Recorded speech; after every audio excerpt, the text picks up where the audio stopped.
Kelly. I'm in charge of the EChallenge for this year. And if you're not familiar with it, the EChallenge is a student-run organization. It essentially tries to link across UCSD as well as the research institutes on the Mesa to promote entrepreneurship, break down the barriers and siloing that might occur, create multidisciplinary teams, and essentially culminate with our final events, the business planning competitions. And that is what the workshop series is intended to prepare everyone for, is the application deadline on April 28th. So with that in mind, I'd like David Eichhorn to stand up.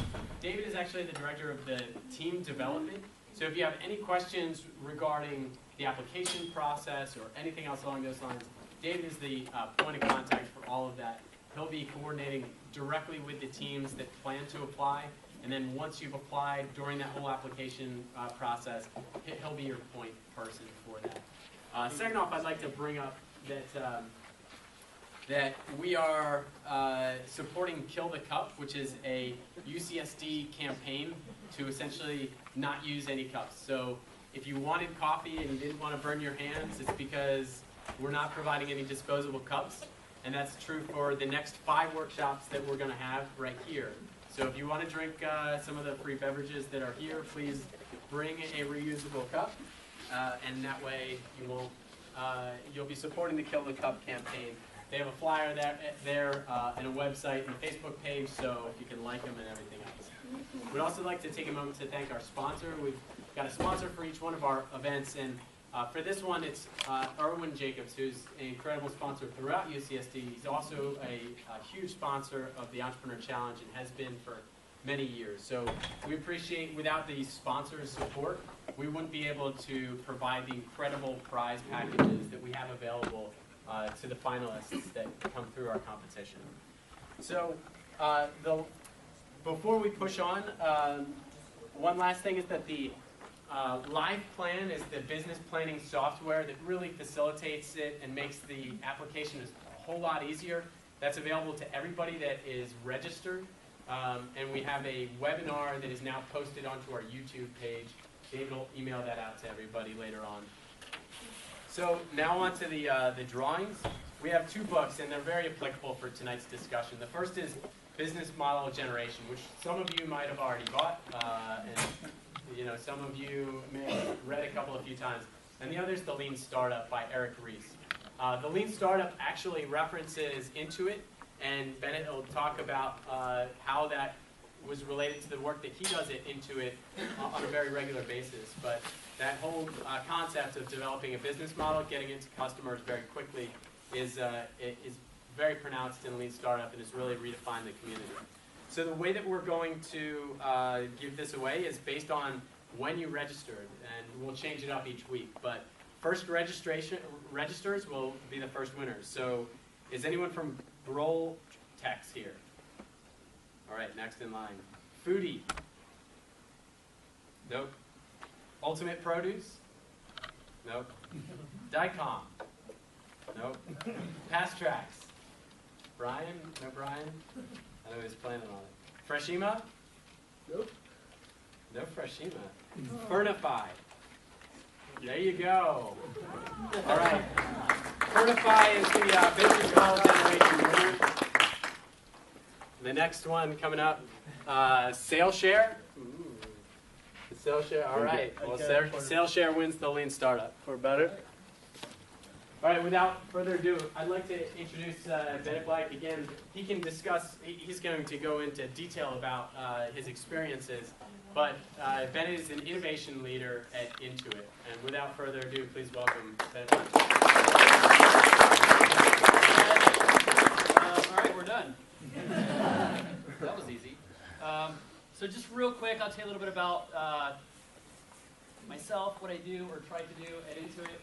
So innovation leader, luckily it's kind of a title I got to make up myself and carve my own position out, which is a lot of fun. So basically what I do is travel around the company.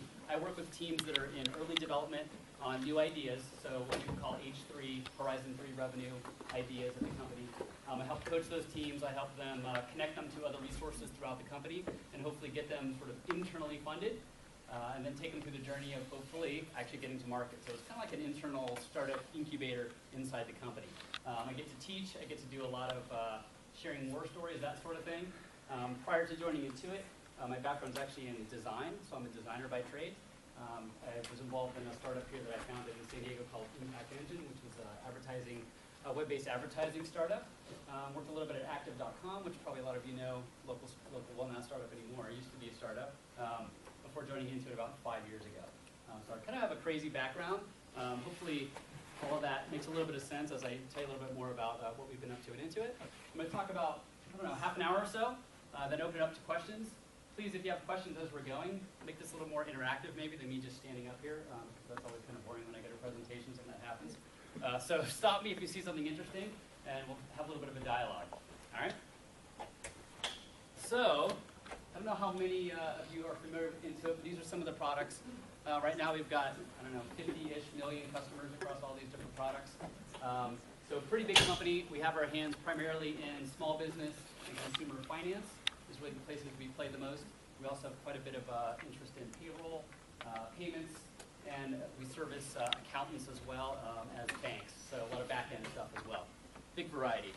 But what really I'm going to talk to you guys about today is the evolution of business models. So interesting for a couple of reasons. And then we're going to talk about using rapid experiments. That's really the key piece of Intuit's point of view on lean startup is rapid experimentation. So I'm going to kind of deep dive into that a little bit. And then tell you why I think actually evolution is fun. It's a lot funner way. So hopefully what you take away from this is that maybe the softer side of going to market or coming up with a new business idea. All right, a little bit of team dynamics, that kind of thing. All right. And so I just want to kick things off with like my favorite quote ever from Steve Blank, who I'm not related to, unfortunately. Everybody asks me that question, but he's like my idol. A startup is a temporary organization formed to search for a repeatable and scalable business model. And the reason I highlight search is because that's going to come up an awful lot, right?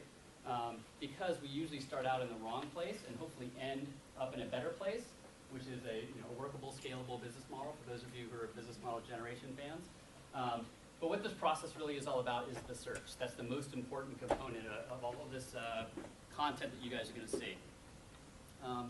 So I don't know if I actually need to make a case for why your business model should evolve past the early stages, but just in case you need it, there's the classic quote from Steve Jobs. No presentation can actually include a quote from Steve Jobs if you're in the startup space.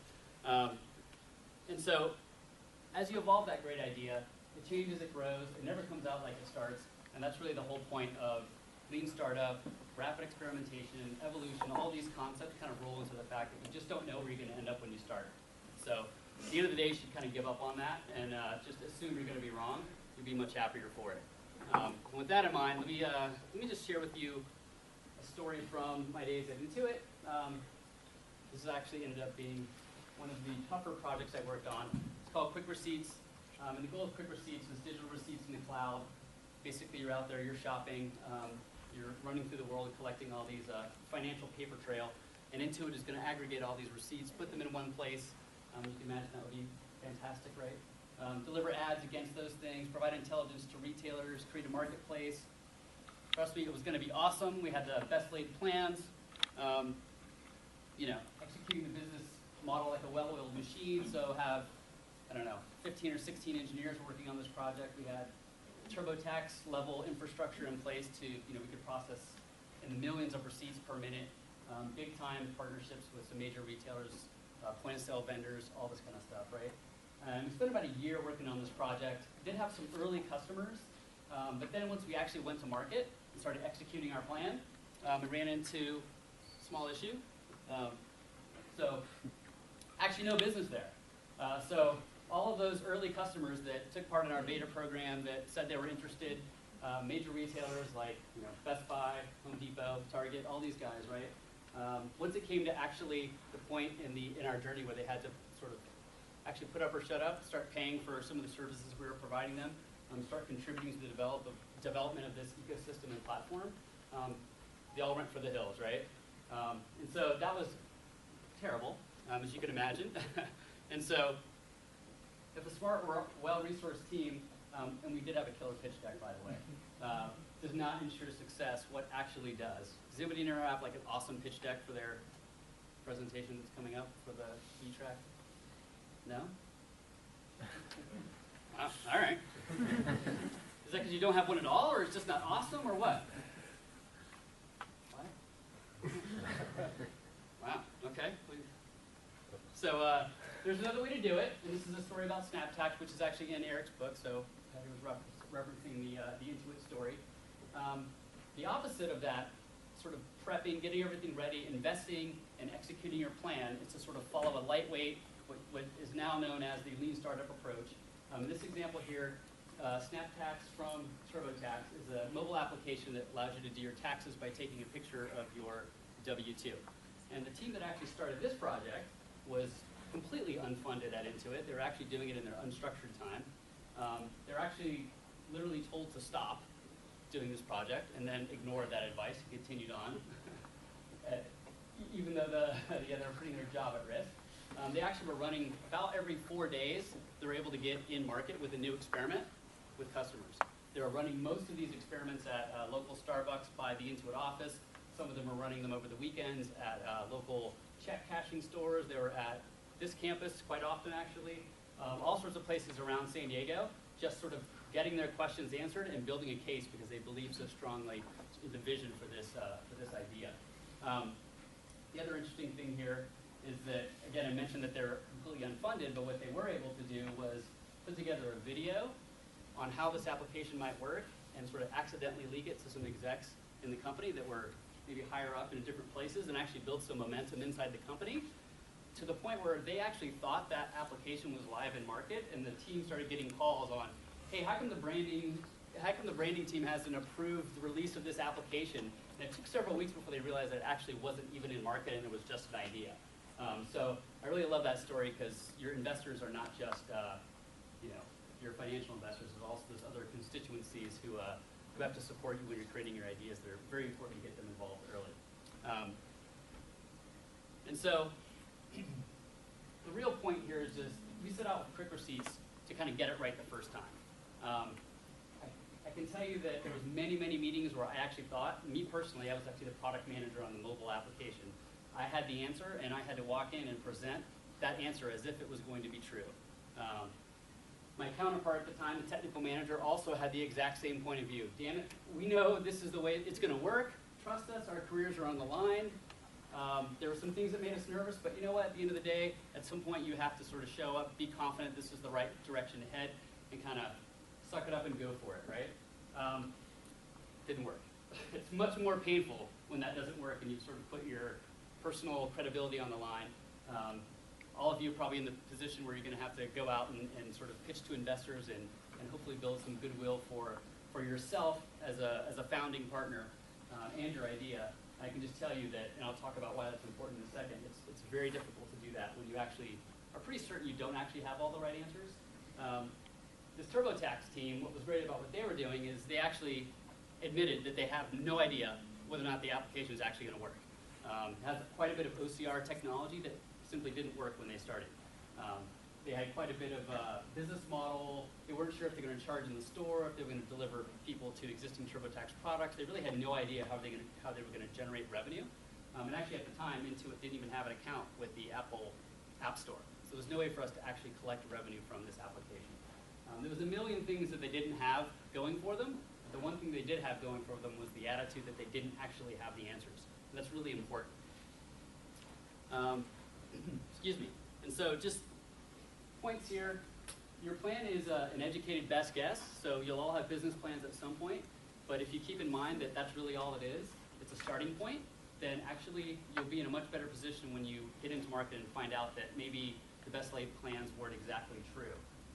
Assuming you're wrong sounds kind of silly, but it's actually a really good way to approach your project, right? So have an enlightened point of view. It is an educated best guess. It's not like you're sort of pulling answers out of thin air. You're gonna do your research and obviously have a point of view on where to start. But please don't assume that you're right. Save a lot of pain and hassle later, especially to your ego. Don't wait to get that customer feedback. Again, like in the SnapTax example, these guys were literally getting feedback once a week. They actually had an application that was index cards with little rings. They would like flip through it and show people the application and how it would work. And they were actually able to solve a lot of technical problems in the beginning because they simply were able to remove entire steps in the process. So get out there, talk to your customers. There is no customer that's too big to go talk to. So sometimes I hear from teams who are working in biotech or some area where we can't possibly do this stuff. That's actually BS. There's always a way to get in front of your customer, talk to them, and learn something from them, okay? And adopt a searching mindset. So what that really means is be fast, flexible, but also open to surprises.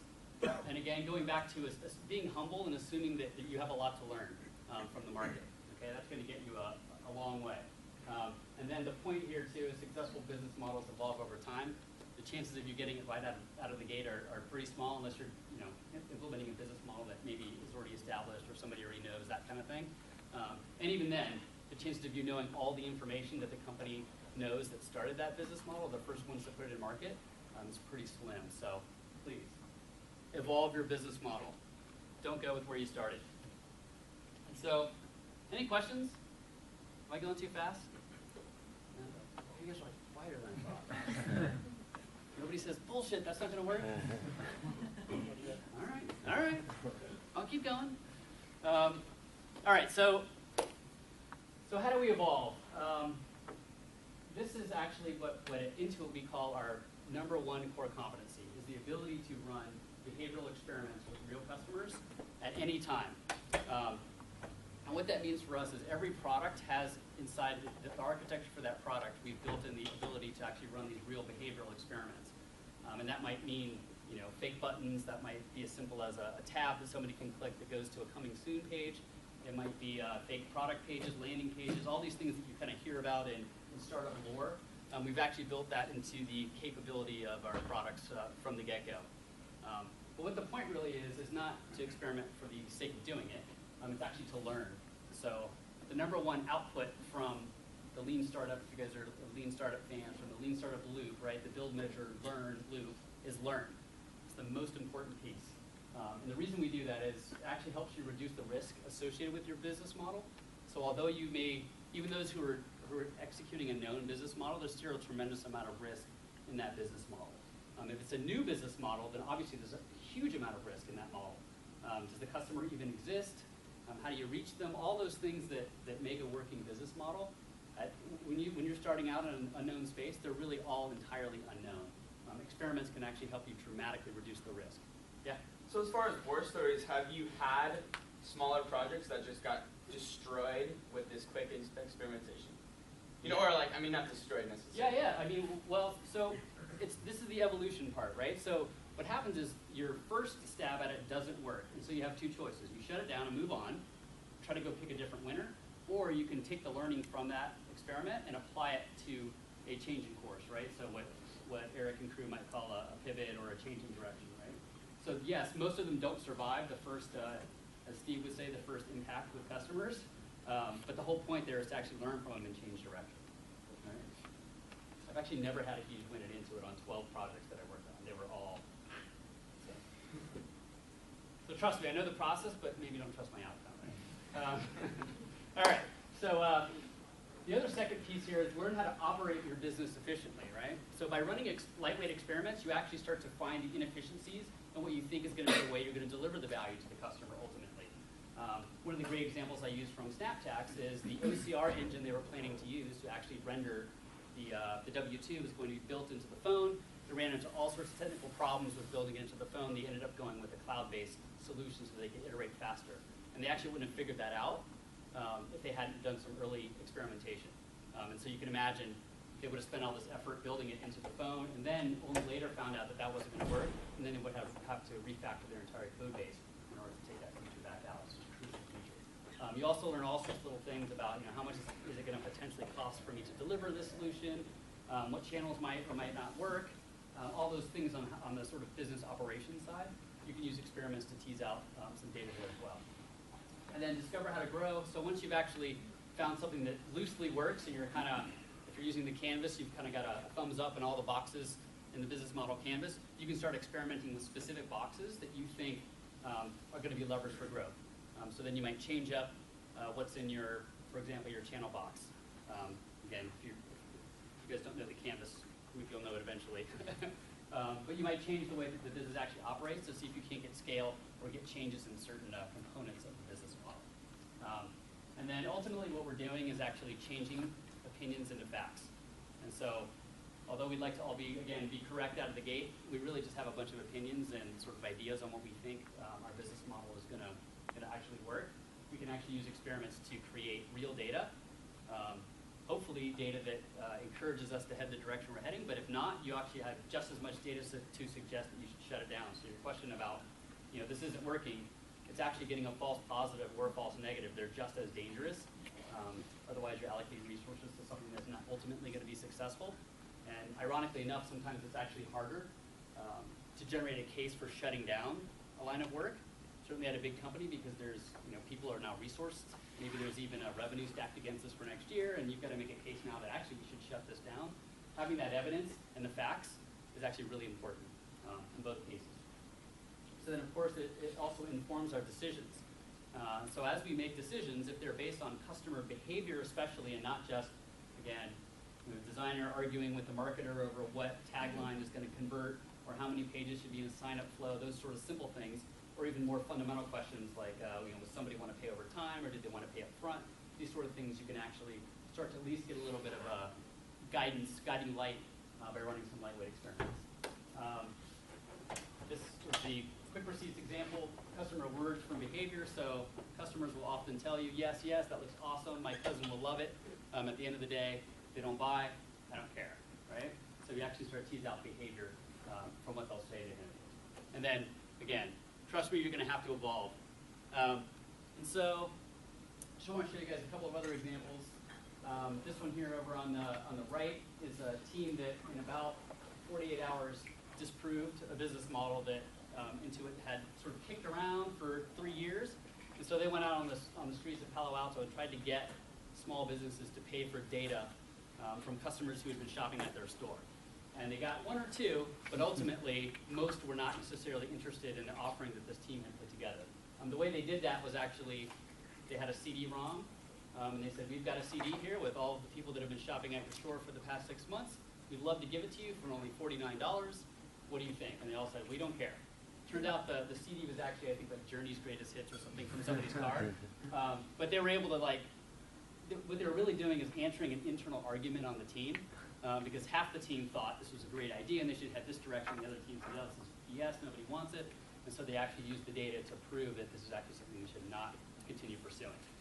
Luckily, they also figured out some interesting things about payment history, and now the team sort of changed direction and is working on an idea related to payment history of repeat employees. So through that process, the idea was not necessarily a good one, but they learned something good they were able to leverage into the next one. A little bit like leapfrogging around. So two other examples here. Tesla, you guys heard of Tesla, right? So the very first Tesla, they were pre-selling Teslas before the first one had ever been built, and it was basically just a repositioned Lotus-free car, right? So they're basically taking another car, putting their own engine in it. At the time, they didn't actually even have an engine, and just proving out whether or not, sports car enthusiasts would actually have any interest in an electric sports car. At the time, that seemed kind of crazy. Nowadays, maybe it's a little more popular, but they're actually still doing exactly that on their website today. You can reserve one of these cars that does not exist. You can put down your, I think, $5,000 deposit. That one's $40,000? Yeah. So you can basically, it's Kickstarter for cars, right? You're sort of teasing out the market ahead of time. I suspect if one of these doesn't sell well, it will mysteriously not be there next month, right? And it'll just sort of shuttle that plan. This example here is from Best Buy. Best Buy has a buyback program. I don't know if you guys have seen this at the store, where you can take your old stuff in, give them the phone, and they'll give you $100, that sort of thing. The gentleman who started that idea actually put a tent up in the parking lot of Best Buy, and over the course of a weekend, proved the entire business model from start to finish. He proved that customers were interested, first off, in returning goods that they'd already purchased back to Best Buy, that they would take below fair market value for those goods, and that they would spend the money back in Best Buy and then spend a certain percentage over the value that they received for that good in the store. And so they were kind of ended up making money on both sides of this deal. But he did that by actually putting eBay on a computer laptop and just literally paying out of his corporate credit card account gift cards to people who came up to his tent. And today that's actually a working business model within Best Buy. Did this in one weekend, then went to 2 or 3 other cities, and then used that to do a pitch to their CEO, got funded, he's off and running. All right? So that's the kind of things I'm talking about when I'm talking about rapid experiments. It doesn't mean shitty experiments. It just means try to go as quickly as possible and answer those fundamental behavioral questions. Will somebody, exchange that cell phone and actually take money and go do something with it? Yeah. Maybe sometimes you get a false negative because you went to the wrong customer. Yeah, it's possible, right? So making sure you're focused on the customer segment is really important in that case, right? So if you're going after kids and none of them will exchange their electronics for some reason, but adults would, as long as you're sort of segmenting who's going through your test. Again, you've got to run a good test, but as long as you're segmenting based on your customers that way, then you should be okay. Again, it's directional, right? You're not going to for sure be able to say, oh yeah, this is bank the company's future on it, but you're going to be able to reduce at least a certain amount of risk, right? You're going to increase your confidence that you're headed the right way. Yeah, I'm thinking when you take a CD to those guys and say, I have your customers for the last 6 months, do you want it or not?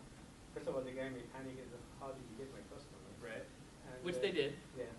And then moms and pop shops maybe are not interested in that, but the ones who can create some sort of an online system to reach out to those guys again, they would be. Right, right. Well, ironically enough, the idea for that one came from the same team that was doing the Quick Receipts project, right? And the fundamental premise behind that project was you can reach out to people who've been in your store and have purchased certain things. And that didn't work either.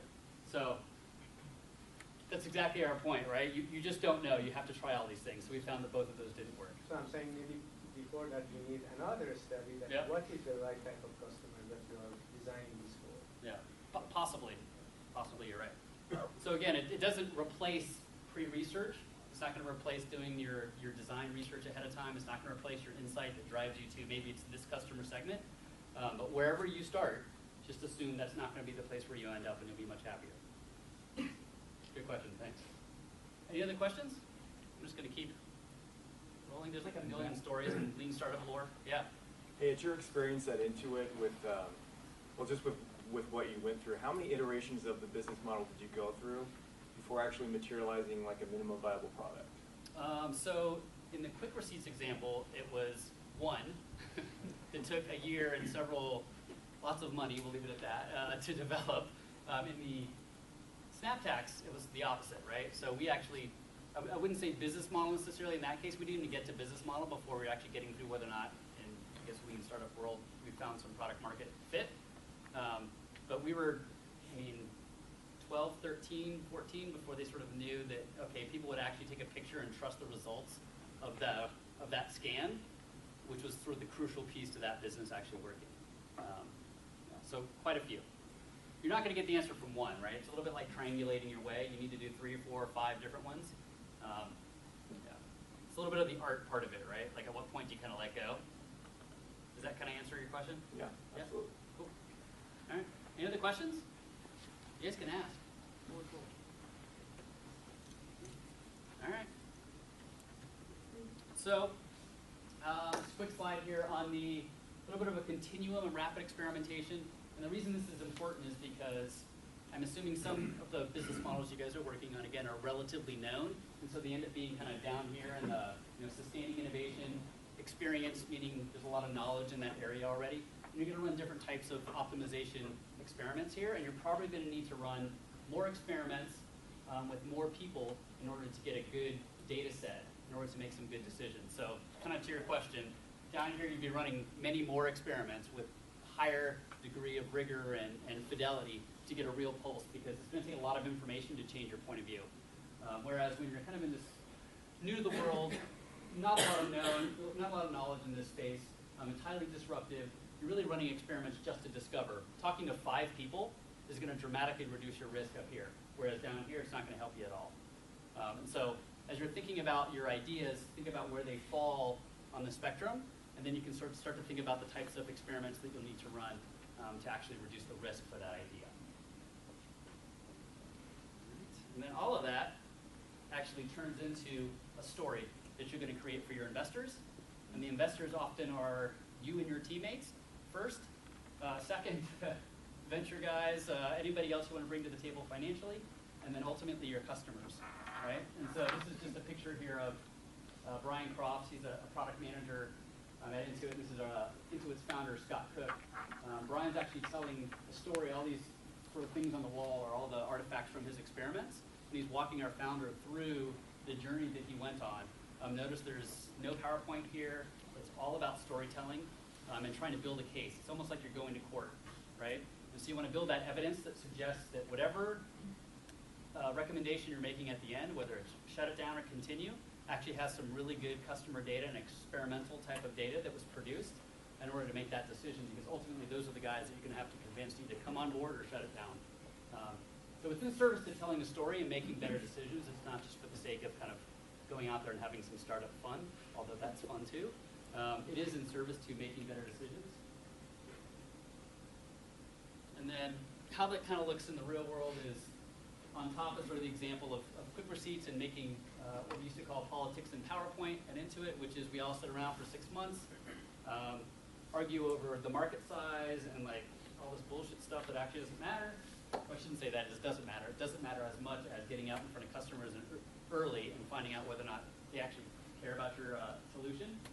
Number 2 down here, decisions by rapid experimentation. And what we're doing here is you can just see it's high cadence, high touch with customer in the early stages versus low cadence, talk to the customer at the end. A little bit like waterfall versus agile. It's a comparison people make a lot too. So this is better, this is worse. Hopefully that's obvious. All right, any questions? All right, so don't forget, experiments should be designed to actually change your biggest guesses into facts. So what's the big holy shit question that you have for your business model? That's the one you want to start with, right? It's the thing that like when you go to bed at night, you're like, man, I really hope users do this. That's the thing you want to test first. I really hope my key partner comes on board. Probably should go find out whether or not that key partner will come on board first. Focus on real customer behavior. So again, in a lot of traditional research methods, the customer will tell you, yeah, that's awesome. I'd pay $20 for it. Just let me know when it's ready, right? Then you send them the invitation email, you get crickets, right? So the whole point of real behavior is to see if you can get sort of the stick in the hoop going for the customer. And that doesn't just mean consumers. This is actually large institutional customers as well. Try your best to come up with an experiment where you can get the same reaction from them. Build the absolute minimum required. So it doesn't mean crappy, it just means the minimum.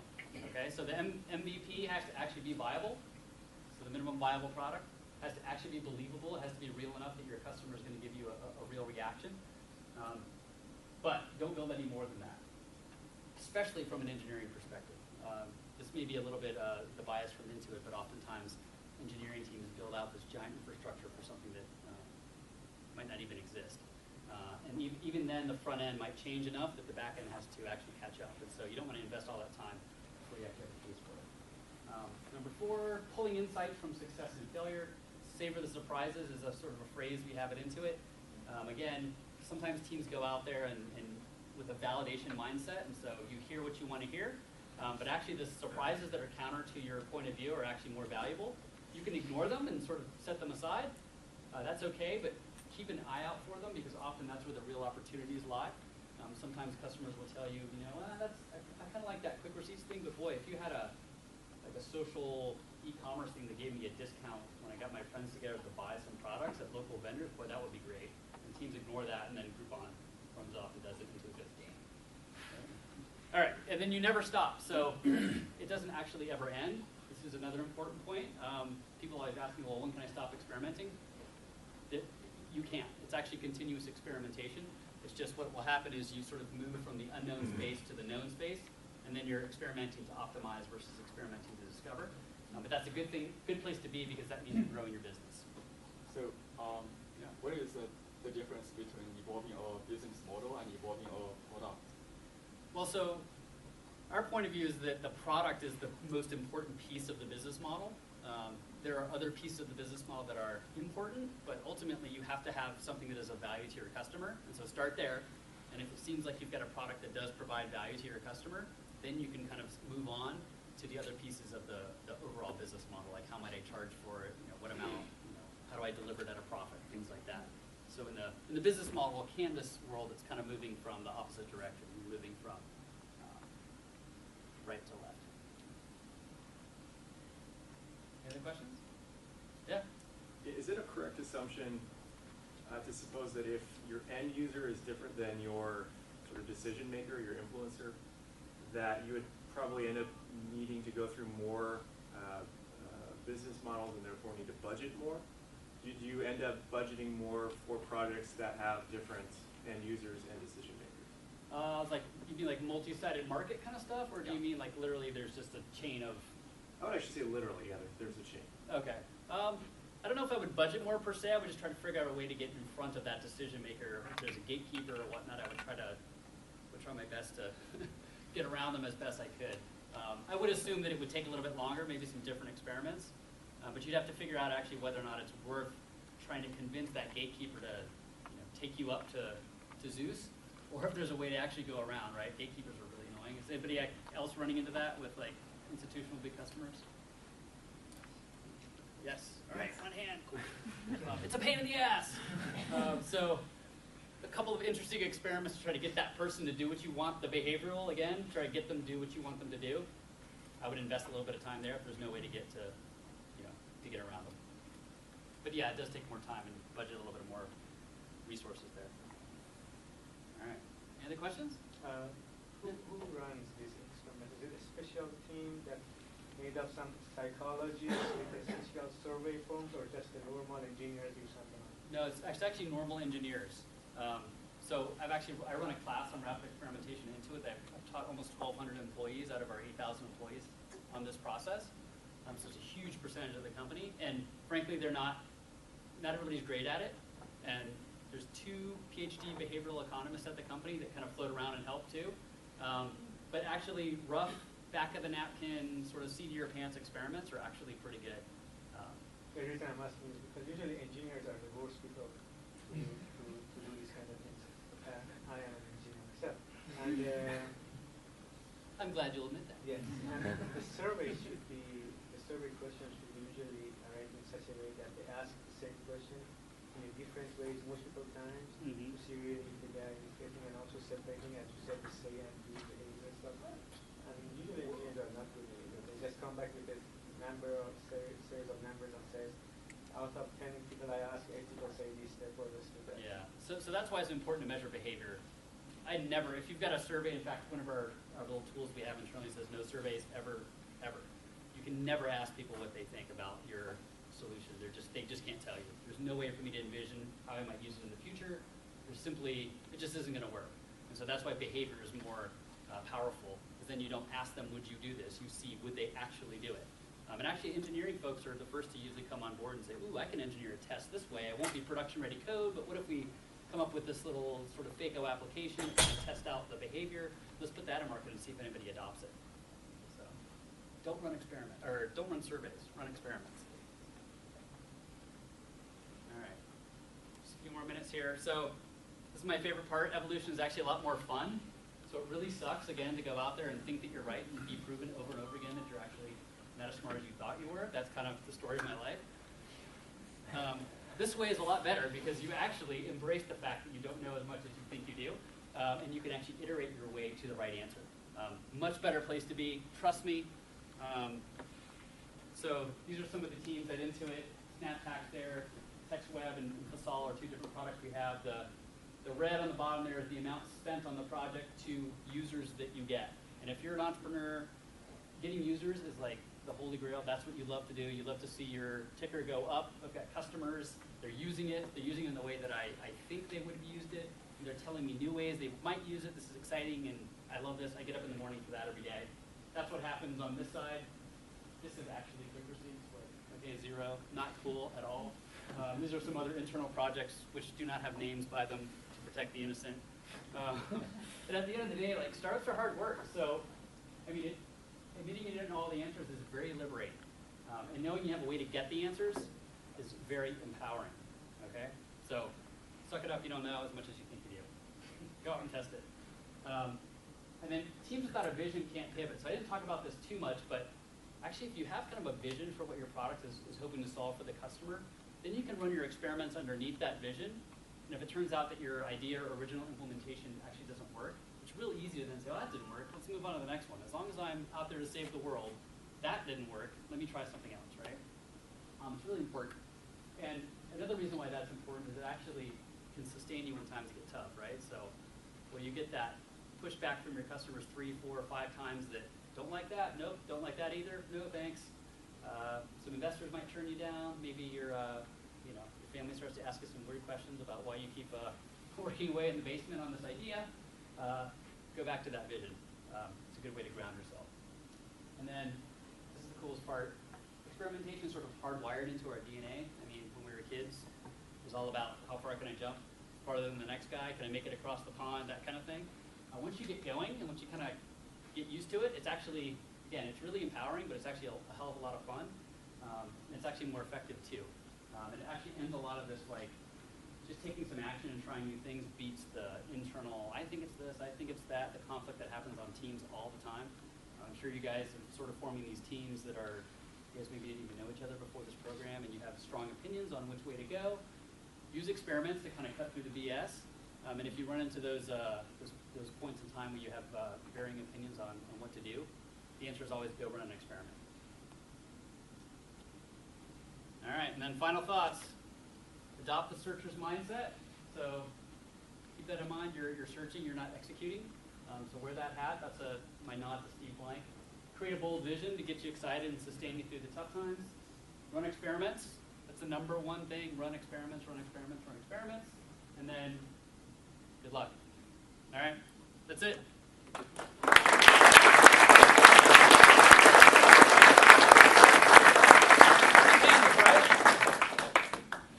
Any questions? So I want to say that these workshops are really designed to be these kind of workshops, and if you look around the room, there's a good chance that next week and the week after that and the week after that, you might see a lot of the same faces. So I'd encourage you after all of this to introduce yourselves to each other, and you'll find that this community starts to evolve. That being said, nobody in this room is going to steal your idea, and there's plenty of people out there that will say your idea sucks. I know I've been told that plenty of times before as well. So again, nobody's going to steal your idea here. So what you should look at these workshops as is this opportunity to feed off of these great mentors like Bennett to bring your exact example up and look at this as direct workshop time, one-on-one workshop time, and everybody else will certainly benefit from that. So that being said, we have another 15 minutes with Bennett, and if someone has a specific problem that they're looking at of how do I really experiment this business model, I didn't think that I'd be able to do an experiment on that. This is a great opportunity for that. Yeah, questions? Yes. What if getting your minimum viable product? Viable. What if that would require a ton of capital? Like, how do you run an experiment when you would have to invest a lot of money in order to get? Give me an example. Is it a jet engine or a spaceship or something? It's kind of a medical device for surgery. Okay, got it. And so what you might think about what's the problem that device would solve, and then you can potentially put together a presentation, a package, some sort of way to gauge the potential buyer of that, the economic buyer of that product, and see if they would sign up for the beta program, if they would agree to be part of the new teaching program you just invented in order to get this new tool or technique kind of out to market.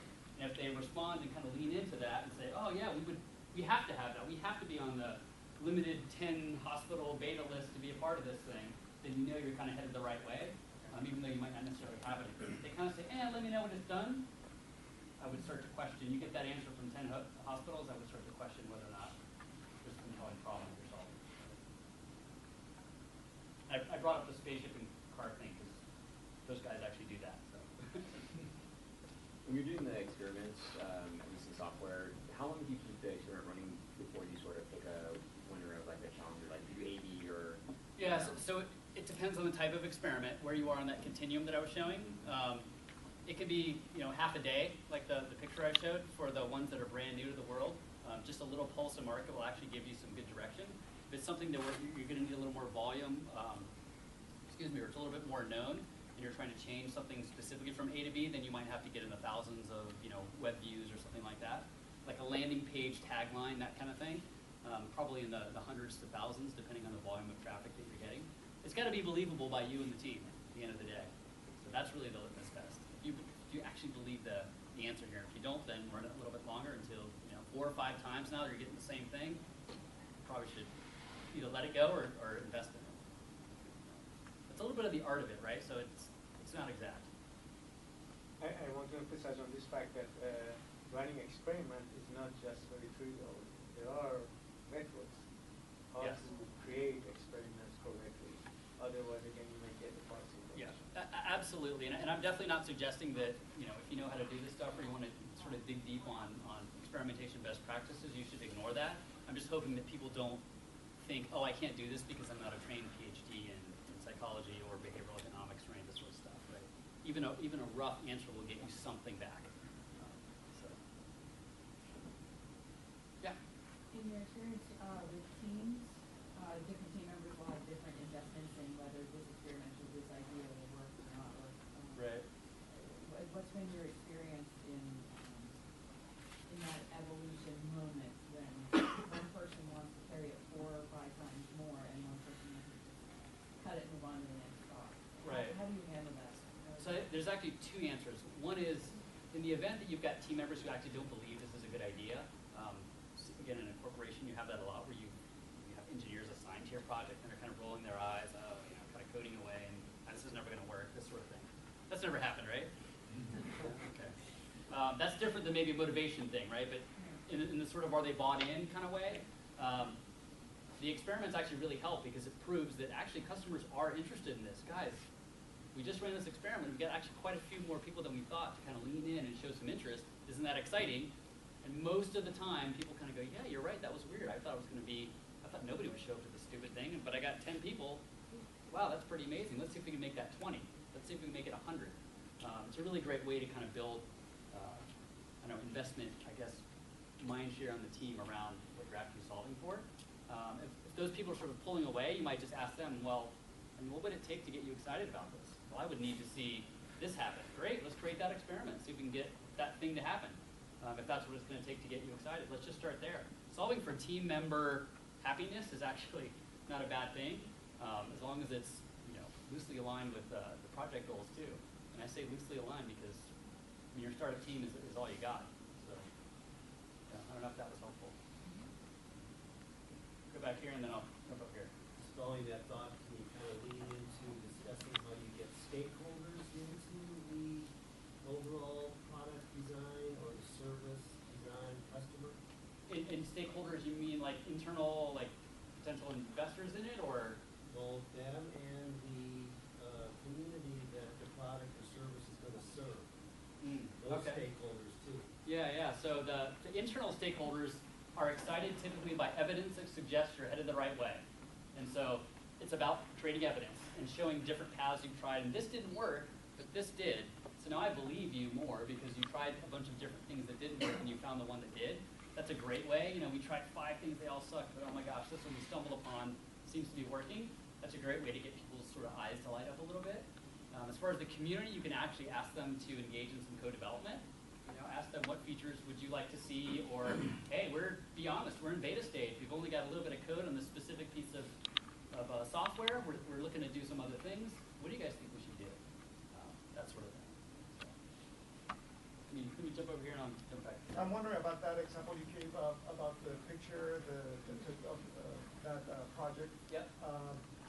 Why do you think they needed the corporate umbrella instead of going with this project on their own? I mean, like bailing out of the company and going and starting it up? Right, because it seems like even the company was not even supporting them, and they were even telling them to move over. Yeah. They were believing in the project, so maybe they could have just take that technology, the OCRs, there's open source OCR out there, there's a lot of technology, open source technology out there that they could have used.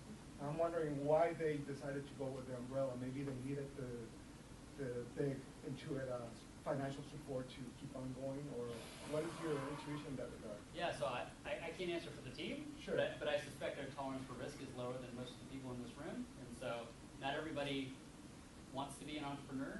Sure. That's probably the shortest answer, right? Right, because I would think, if I had this idea, I would probably go for it, and then maybe do some web service integration with Intuit, Yeah, and then sell it on my own. yeah. That might be totally legitimate. So I suspect that team just doesn't have the same tolerance for risk. Part of what we're trying to do at Intuit actually is activate the roughly 20% of employees who are entrepreneurial, but maybe not entrepreneurs. I mean, it's actually a small percentage of the population that really can, you know, potentially put their family at risk, all the sort of things that go with being an entrepreneur, that, you know, the unsexy side of it. It's a big deal to walk away from all of that and go try to do something on your own. So, And just to add to that is that just because you can make something nice and cool doesn't mean that you can actually penetrate the market and sell it. You know, penetrating the market is huge. There are lots of big players who don't let you go into the market. So that's a huge challenge. there's a lot of trust associated with financial transactions, and so, you know, the Intuit brand having been around for a long time, it does have a lot of leverage, right? Let's go next year, maybe we'll compete. I love it. I have a question about Intuit.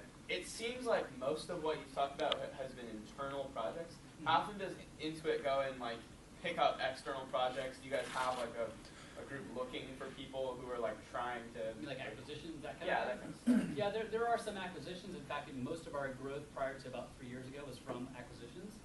We bought Intuit, ultimately purchased Mint. We purchased TurboTax even 15 years ago, a long time ago. We purchased TurboTax. So we do a lot of acquisitions, but it's some blend of acquisitions plus organic growth is what Intuit believes is the best way to sort of grow over time. You can't also ignore the internal stuff. What about like partnerships or like, you know, something in between that, you know what I mean? Yeah. So we do have like a partner program where we enable third-party companies to kind of build apps on top of QuickBooks, and eventually, hopefully soon, we'll have something like that for Mint. So there are opportunities that we do there, but it's early in our journey in that space. So if you have some ideas, then let me know. Maybe we need to do some co-development. Any other thoughts? Big problems? Teams fighting? Some drama? Nothing? It's this easy? This early, maybe? Is this early? Yeah, do you guys need beer, coffee? What's the deal? All right, cool. All right, well, I guess we're done then.